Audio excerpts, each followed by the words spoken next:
অসুস্থ, উনি আমাদের মতনই একজন মহিলা, মা, বোন, চাচি, যা বলেন, উনি অনেক অসুস্থ।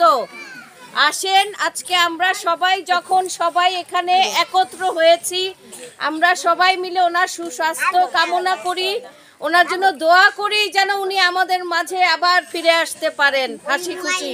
ভোট একজনকেই, ধানের শীষে আক্তারুল আলম ফারুক সাহেবকে দিবেন, ঠিক আছে? নাই কাম করতে পারতাম না, তাই না? আমাদের মনের আশা পূরণ হবে তখনই যখন উনি জয়যুক্ত হয়ে এমপি হবে, আপনাদের ভোটে, আপনাদের ভালোবাসায়, আপনাদের দোয়ায় ভোট দিব, ঠিক আছে? আপনাদের একটা একটা ভোট কিন্তু মূল্যবান, জানেন তো? এবার আপনাদের ভোটটা আপনারাই দিবেন, অন্য কেউ কিন্তু দিবে না। হ্যাঁ, আমি আশা করব আপনারাও এরকম বাড়িতে বাড়িতে যাবেন। কই যাবেন? গিয়ে গল্প করবেন আর বলবেন ধানের শীষে ভোট দিতে, বলবেন তো? সব জায়গায় যাবেন, হ্যাঁ, গিয়ে গল্প করবেন। আমাদের কিন্তু সময় নাই, সময় কম।